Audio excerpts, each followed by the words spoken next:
This is the number one thing that will keep you away from accomplishing anything that you want to accomplish. There are a ton of different obstacles that we all get to go through that we get to face at one point or another. A lot of times people will face these obstacles and they just completely ignore them and don't take on the challenge. And I think this is where people get lost in the sauce. There are so many opportunities to actually get you closer to the end goal. But for whatever reason, we don't do them. And you know what's interesting is that everybody goes through this. Even people who've already gotten close or have accomplished the task that they wanted to or the goal that they wanted to, and then they raise the bar to get to the next goal, more obstacles come and more obstacles come and more obstacles come. And for whatever reason, when we reach these obstacles, when we reach this adversity, when we realize that change needs to happen, we don't want to face it. Like for whatever reason, subconsciously, the same triggers that were stopping us from not doing the things that we had to do happen again and again and again. And why is that? That's because of emotional trauma, of experiences that we've gone through as kids, things that people did to us, things that accidentally happened to us, even if they weren't intentional. All these different reasonings, all the different things that we were taught by our parents create the framework, right? They create, really, I would say, the software. They really create a software within us internally to live and be the people that we are today. But what ends up happening is that once you get an idea that you want to do something, right? This could be anything. This can be like, hey, I'm going to bike, I'm going to run the marathon next year and I'm going to do whatever it takes. To run a marathon requires a lot of things, right? But if you have a software that is outdated and is not built to run a marathon, it doesn't mean you can't run the marathon. It just means your software isn't allowing you to run the marathon. So you have to upgrade that software. From a basic standpoint, we know that if you want to run a marathon, then you just get to train, right? You get to start running a couple miles a week, maybe 10 miles a week, 20 miles a week, 30 miles a week, and just build momentum over time, build structure, build the foundation, build endurance to actually run the marathon.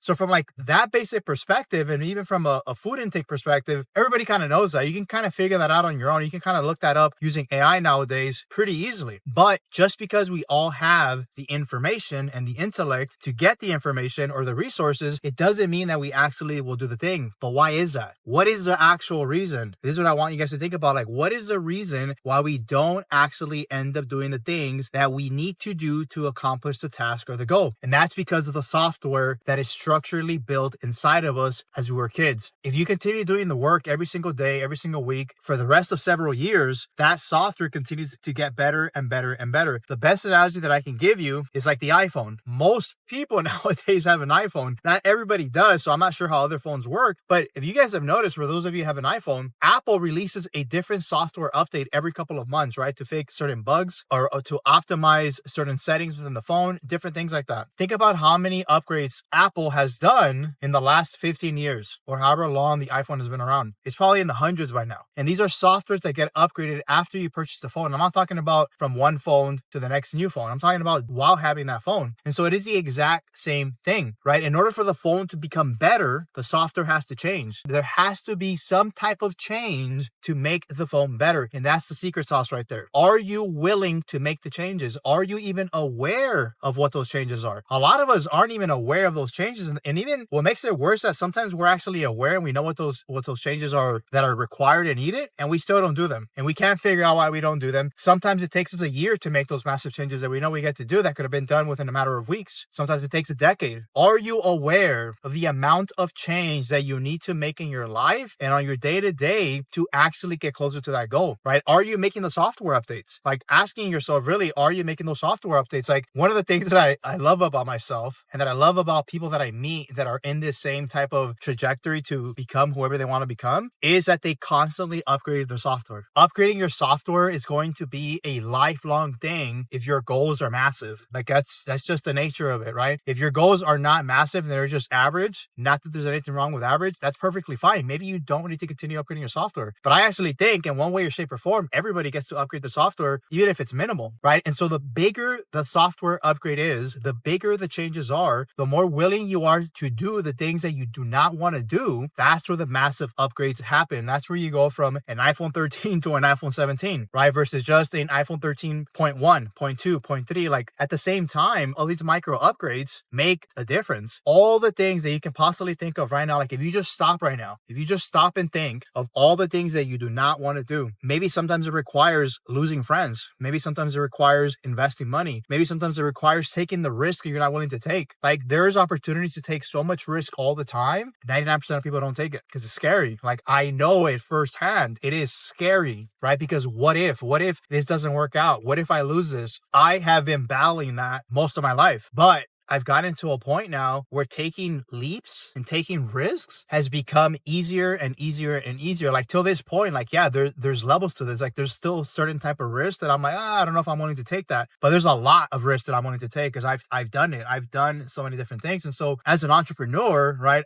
it requires you to take risk. Whatever that is that you're trying to accomplish, you're trying to become, are you doing the thing that's going to require you to upgrade to the next software level, to the next iPhone 14, the next iPhone 15? Are you doing the things that are going to require for you to become that? And so you get to figure out what those are. As an entrepreneur, there's a lot of them, right? It's risk taking, it's communication, it's building relationships, it's understanding marketing, sales, like understanding all these different departments, understanding how business works, how money works. Like, there's so many components to it. Just like there's so many components to entrepreneurship, there's a lot of components in 1,000 other things, right? Whatever it is that thing that you want to become. If I want to become a great parent, there's a lot of things I get to look at, right? Overall, like, there's these like basic foundational things within each of these things that are important, right? Like, if you want to be a great parent, maybe the number one thing you should do is just be a loving parent. Just be lovingly to the point where like you can be there for your kids and all the other things will develop. So the question is for you guys, are you willing to actually change? Are you actually willing to make a difference in your day-to-day life, or even on a week-to-week basis, on a month-to-month basis, that will infinitely impact you in a positive way? If you are not willing to do those things, you will stay where you are at, or you will progress very, very slowly. And if you are okay with that, there's nothing wrong with that, right? But you also get to understand and you get to accept that that will be the outcome. It will be the outcome. But if you are willing to make all the changes, you're willing to make the big changes, you will see the biggest bang for your buck when it comes to creating the exact life that you want. And so now I ask you to end this, let me know in the comments below, have you done those changes? Have you been willing to? And if you're not willing to, tell me why. And if you have been willing to, I want to know as well, because I could create a completely different video based on those answers. I'm trying to help as many of you guys as possible because I know firsthand like how difficult this can be. And so some of you guys might not want to be entrepreneurs, and that's perfectly fine. I believe that the same principles that are making me into the entrepreneur that I am today, into the one that I want to become, are the same principles that can make anybody